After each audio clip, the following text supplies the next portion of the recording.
السلام عليكم ورحمة الله وبركاته. حبايب قلبي تالتة ثانوي، بإذن الله تكونوا بخير. خلاص بقى شد حيلك كده، أو شكت الرحلة خلاص على الانتهاء، وربنا يا ابني كده يعني يشد بإيدك للحلم اللي أنت بتحلم بيه فعلا، وربنا يكرمك ويفرح قلبك كده بإذن الله. هنحل مع بعض دلوقتي يا جماعة آخر درس موجود عندنا من مذكرة بره المنهج. تعال نشوف الكام سؤال والكام فكرة دول بيقولوا إيه. بقول لك في السؤال رقم 155 اللي هو أول سؤال يعني في الدرس الأخير ده، النسبة بين كتلة البلازميد قبل ما نقطعه إلى كتلته بعد لصق الجين المراد استنساخه به. ما يا جماعة قبل القطع هو بيكون البلازميد لوحده.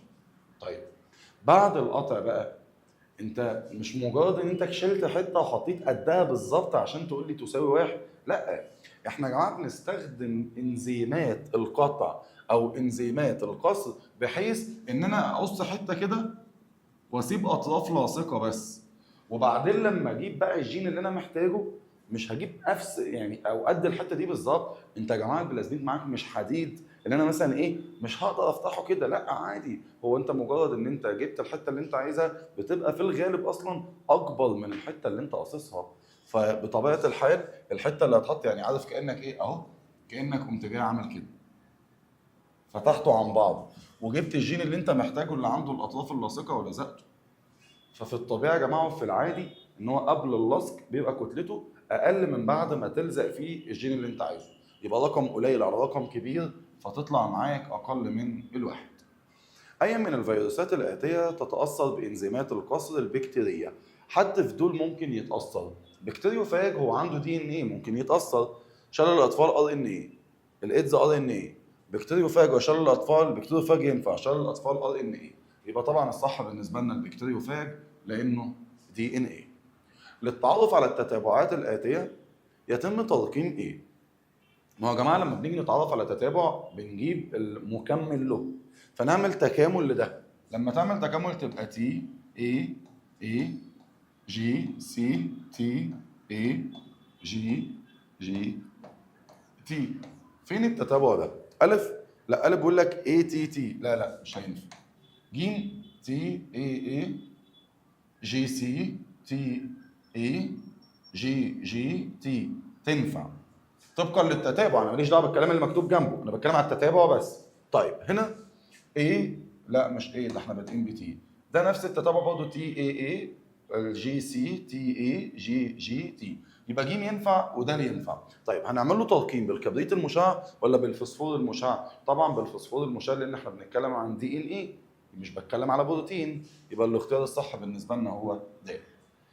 إذا تم إضافة جين من الجينات البشرية المسؤولة عن تخليق الانترفيرون إلى بلازميد البكتيريا، فإنه بعد انشطار البكتيريا لمرة واحدة يكون عدد نسخ ذلك الجين أكيد اتنين يا جماعة. ما هو أنت حطيته في البلازميد، تمام، بص حطيته في البلازميد مثلا الجين أهو، فلما تيجي تنقسم هيديك من نفس الشكل ده اتنين، يبقى أنا كده معايا نسختين، يبقى الإجابة ب.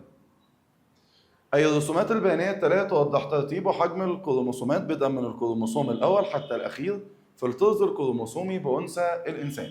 طبعا الطرز الكروموسومي ده يا جماعة معناه طبعا الحتت اللي ملغية خلاص، بس يعني اللي عايز يعرف كفضول لأن كلمة طرز كروموسومي ذكرت في أولى فنقدر نعتبرها زي معلومة يعني مرتبطة بأولى فلازم نقولها. الطرز الكروموسومي يا جماعة معناه ترتيب الكروموسومات تنازليا حسب حجمها ثم ترقيمها، يعني إن أنا أجيب أكبر كروموسوم حجما، اكبر زوج من الكروموسومات يعني، واسميهم رقم واحد، الاصغر سنه واسميهم رقم اتنين، وهكذا بقى. يبقى ترتيب تنازلي على حسب الحجم وبعدين نحط لها ارقام ماشيه كده تمام وزي الفل، باستثناء بس حاله شاذه، اخر زوج من الكروموسومات عند الانثى في الاخر خالص اسمهم اكس اكس. اكس اكس دول يا جماعه مكانهم مش المفروض في الاخر، ده مكانهم طبقا للحجم بعد رقم 7، بس هم اترموا في الاخر لانهم كروموسومات جنسيه. حلو. فبيقول لك بقى الترتيب هو ماشي طبيعي، يبقى الف لا هو مش ماشي طبيعي، هو طبيعي باستثناء اخر زوج اللي هم اكس اكس اللي حجمهم كبير اصلا. فبالنسبه لك ماشي كده لا ده تنازلي كده لا دمت مستحيل اصلا، الف او ب. كنت انت هتختار الف بس بسبب الاستثناء اللي حصلت دي ان في الاخر الاكس اكس حجمهم كبير اصلا والمفروض بعد السابع. ما يا جماعه بص الاول الثاني الثالث لحد ال 22 ثم 23، ال 23 اللي هم اكس اكس مكانهم مش في ال 23 طبقا للحجم. هم مرميين بس بالشكل ده علشان هم كروموسومات جنسيه، فالمفروض كانوا يتحطوا بعد السابع. فبناء على كده الحجم اهو ثم الحته الشاذه بقى بتاعت الاكس اكس، يبقى الصح بالنسبه لنا كده. عدد الجينات المنسوخه باستخدام البلازميد تعتمد على ايه؟ حجم الخلايا البكتيريه المستخدمه؟ لا، انا بتكلم على الجين اللي انا بنسخه. لا، نوع الخلايا البكتيريه المستخدمه مش هيفرق معايا طالما هتقدر تنقسم خلاص. عدد النيوكليوتيدات المكونه للجين المراد نسخه؟ برضه لا، ما هو معنى ان هم مثلا 6 نيوكليوتيدات ومعنى ان هم 9 معنى ان هم 12 مش فرق معايا كبير قوي يعني. اما بالنسبه للاختيار ده بيقول لك عدد مرات انقسام الخلايا البكتيريه. ايوه، لو انقسمت مره تطلع نسختين، لو انقسمت مثلا 5 مرات يبقى 2 اس عدد الانقسامات 2 اس 5 تطلع 32 نسخه، وهكذا. فدي اللي تفرق معايا. 161 بيقول لك تعتبر الطفرة المستحدثة بحشرة ذبابة الفاكهة اللي هي الدروسوفيلا المعدلة وراثيا باختلاف خلاياها الجسدية عن خلايا المناسل. طفرة ايه؟ ما هو يا جماعة خلي بالك، هو الراجل بيحاول يساعدني في حاجة، بيقول لك إن مختلف الخلايا الجسدية عن خلايا المناسل. هو مين اللي مختلف أو مين اللي حصل فيه لعب أو حصل فيه شغل؟ أكيد مش الخلايا الجسدية، أكيد المناسل، أكيد ليه يعني؟ لأن الخلايا الجسدية يا جماعة عددها أكبر، فاللي عدده اقل وممكن يحصل فيه الطفره هي خلايا المناسل. فانا كده فهمت ان الفكره في خلايا المناسل. طيب، معنى ان هو بيقول لي يختلف، لو كانت جينات ما كانش يقول لفظ يختلف دي. ما هو لو كانت جينيه يعني او طفره جينيه ما كانش يقول لي يختلف. يختلف دي معناه ان مثلا في اختلاف في عدد الصبغات او عدد الكروموسومات. ده الاقرب هنا بالنسبه لك. فطبقا لكده طالما مناسل يبقى تتورث للاجيال الناتجه، يبقى حقيقيه الف او د. طالما قال لي يختلف الخلايا الجسديه دي يبقى انت عملت اختلاف في عدد الصبغيات او عدد الكروموسومات، يبقى كده طفره صبغيه. يبقى الصح بالنسبه لك هو الاختيار ده. 162 بيقول لك يحمل جين عمل الوان على، برضه طبعا اللي ملغي، بس جين عمل الوان والهيموفيليا اللي هو سيوله الدم كان على الكروموسوم اكس سواء في الذكر او في الانثى. استنتج اهميه العمليه الموضحه بالصوره. هو عمل ايه؟ جه الشريط دي ان ايه؟ عمل منه نسخه من الار ان ايه، بس مركز لي اهوت على جين معين ودمجهم مع بعض وعمل تهجين. انت كده بتتكلم عن جين معين، يبقى انت عايز تعرف كميه الجين ده يا جماعه. يبقى اهميه العمليه الموضحه بالصوره عمليه تهجين الدي ان ايه بهدف تحديد كميه الجين في الدي ان ايه. ادرس الرسم البياني ثم حدد ما الرمز اللي بيشير لبوليمر الام ار ان ايه. احنا عارفين طبعا ان الام ار ان ايه يا جماعه ما عندوش رابط هيدروجينيه يعتبر خالص، فاللي ما عندوش خالص في دول د. هو ده مش معناه ان هو فيه، ده هو عامل لك الخط عليه اصلا، يبقى د طبعا. 165 بيقول لك من الجمل التاليه صحيحه بالنسبه للشفره الوراثيه. عايز حاجه صح. عدد انواع ثلاثيه الشفره دي ان ايه تساوي عدد انواع الكودونات بتاع الام ار ان ايه. ما هي الشفرات هتروح وتدي الكودونات بتاعه الام ار ان ايه، الشفره الوراثيه نفسها، سواء بقى هتترجم او مش هتترجم، بس دي الشفرات نفسها. يعني انت معاك 64 كود، يعني معاك 64 شفره، منهم 61 يترجم يمثل شفرات لاحماض امينيه، وفي 3 شفرات او 3 كودونات لا تمثل شفرات لاحماض امينيه اسمها كودونات الوقف. بس الجمله الف كده صح. طيب، كل نوع من الكودونات ال 64 له حمض اميني مختلف؟ لا، مش ال 64، انت عندك من ال 61 بس. دي نقطه. والنقطه الثانيه انت عندك بعض الاحماض الامينيه لها اكتر من كود اصلا، فالجمله دي مش مظبوطه تماما. لا تحدد جميع الكودونات مكونات الاحماض الامينيه التي يجب تضمينها في البروتون او في البروتين اقصد. لا، ما هو بتحدد طبعا، الكودون بيحدد لي مين الحمض الاميني اللي موجود، فلا مش هتنفع. كل نوع من الكودونات له مضاد كودون؟ لا مش كله، ما انت عندك كودونات الوقفه ملهاش مضاد كودون، فكده اللي ينفعنا هو الف. 166 بيقول لك بافتراض يعني ان في 450 حمض اميني عموما بدل ال 20 اللي احنا عارفينهم اللي هم الصح يعني، وخمس حروف وراثيه شفرات يعني زي القواعد النيتروجينيه وكده.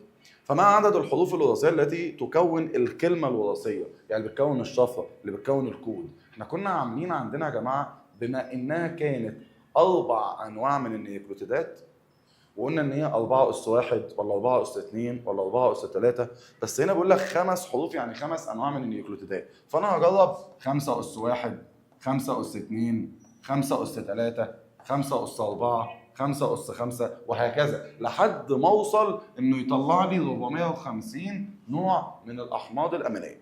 ولو 5 اس 1 يعني 5، لا ما وصلتش ل 450 مش مقبول. 5 اس 2 يعني 5 في 5 ب 25، لا.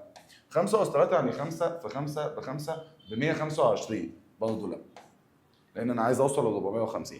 5 أس 4 ديت بقى تعمل كام؟ 5 في 5 في 5 في 5 تطلع معاك يا سيدي 125 في 5 كمان، 5 في 5 ب 25، 5 ومعاك الاثنين، 2 في 5 ب 10 و2 12، 2 ومعاك الواحد، 5 في 1 ب 5 و1 6، 625 زي الفل دي. وصلت للرقم انا عايزه وزياده، ما تجربش بقى بعد كده، طالما وصلت للرقم اللي انت عايزه يبقى كده معناه ان هي رباعيه، يبقى 4 حروف. اي مما ياتي لا يعتبر مقابل كودون في التي ار ان اي، حد في دول ما يعتبرش مضاد كودون. ما تستعجلش وتقول لي اهو كودون واقف، يا ريس الاختيارات دي مش كودونات، الاختيارات دي مضادات كودون، فلازم اجيب الكودون الاول عشان افهم. لما اجيب الكودون هنا هيبقى اي سي يو، ده مش كودون واقف عادي. هنا اي يو يو مش كودون واقف عادي. هنا اي يو سي مش كودون واقف عادي. هنا يو اي اي كودون واقف. ايوه يبقى ده الاختيار، يبقى ده ما ينفعش يكون مضاد كودون، لانه لو هيبقى مضاد كودون هيبقى مضاد كودون لكودون واقف، وكودونات الوقف مالهاش مضادات كودون، تنسخ ولا تترجم. 168 بيقول لك مواجهه التشابه بين الكودونات الاي يو جي واليو اي اي، ده كودون البدء طبعا وده كودون من ايه؟ من كودونات الوقف. على شريط الام ار ان اي لهما مضاد كودون، ده له ده ملوش. يترجمان لاحماض امينيه، ده بيترجم ده لا. لهما دور في اي عمليه بتاع الترجمه لازم يكون في كودون بدء وكودون وقف، تنفع. يتكرران في نفس جزيء الام ار ان اي المطلوب ترجمته، هو ده ممكن يتكرر عادي مفيش مشكله، يعني ممكن تلاقي في نص الحمض الاميني، يعني في نص البروتين حمض اميني تاني اسمه ميثيونين، حمض اميني تاني ميثيونين، عادي مفيش مشكله. انما كودون الوقف لا، بيبقى موجود مره واحده، فمش هينفع ديل. يبقى الصح بالنسبه لنا جيم، لهم دور في اي عمليه ترجمه لازم يكون في كودون بدء وكودون وقف. شكل اللي امامك لاحدى مراحل ترجمه الشفره ما هي اسم المرحله التي يمثلها. لو جيت تبص يا جماعه المرحله عشان تفهم اي حاجه ارمي عينك على الكودونات، بص كده اي يو جي كودون بدء بس خلاص، يبقى احنا في بدايه عمليه الترجمه، بدء تخليق البروتين. 170 بيقول لك من الذي يقرا كودون الوقف اثناء ترجمه الشفره. لو فاكر انا بشرح حتى اقول لك كانه بيبص من البلكونه كده، ايه دوري جه؟ لا لسه ما جاش. مين ده؟ عامل الاطلاق، لانه كان اول ما بيشوف كودون الوقف بيصفر ويوقف لك الدنيا خلاص وكل حاجه تنفصل عن بعضها، فاللي بيقدر يقرا كودونات الوقف هو عامل الاطلاق. حدثت طفره اثناء نسخ جزيء الام ار ان اي فاصبح كما يلي. استنتج اي مما يترتب على حدوث هذه الطفره. كودون بدء عادي، كودون عادي، كودون عادي، كودون عادي، امسك حاطين كودون وقف، وبرضه كان في كودون وقف عادي، يبقى انت بوظت لي الدنيا، عملت لي ناتج الطفره كودون وقف في النص. لا تبدا عمليه الترجمه، هتبدا عادي عشان الاي يو جي موجود. تتم الترجمه وينتج عنها البروتين الطبيعي، تتم الترجمه وينتج عنها بروتين طبيعي العادي اللي كان موجود. لا طبعا عشان ما حدش يبقى فاكر ان احنا هنختار دي، احنا قلنا لا تبدا، هي هتبدا عادي، يعني مش ده الاختيار اللي هنختاره، تبدا عادي ده اللي انا عامله كعلامه صح، بس مش ده الاختيار اللي احنا عايزينه، بس عشان ما حدش يفهم غلط. اهو يا عم اهو مع السلامه. تتم الترجمه وينتج عنها بروتين طبيعي. طبيعي ازاي واحنا هنوقف في النص بدل ما المفروض كان يكمل لحد هنا؟ لا برضه اهي. تتم الترجمه وينتج عنها بروتين مختلف، بروتين مختلف لانك كده هتوقف في النص، دي تنفعني. تتم الترجمه ولا تحدث طفره ما حصلت طفره ايه؟ كون الكودون واقفه. 172 بيقول لك يتضمن كل اختيار من الاختيارات التاليه شريطين من الدي ان ايه، احدهما لنوع من الكائنات الحيه والثاني لنوع اخر، يعني بيعمل تهجين يعني يا جماعه. ايا منها يعبر عن اعلى درجه قرابه بين الكائنين. طبعا احنا عارفين ان اعلى درجه قرابه يكون الاختلافات ما بين التكامل قليله قوي، متكاملين جدا مع بعض يعني. نجرب الف. الاي مع تي تكامل عادي، الاي مع تي تكامل، الجي مع تي مش تكامل، ده اول اختلاف. سي مع سي مش تكامل، ده تاني اختلاف. تي مع ايه شغال، ايه مع جي مش تكامل، ده تالت اختلاف. سي مع جي شغال، سي مع جي عادي، سي مع ايه لا. يبقى انا هنا عندي يا جماعه 4 اختلافات. طب هنا ايه مع تي شغال، تي مع جي لا، اختلاف. تي مع سي لا، ايه مع سي لا.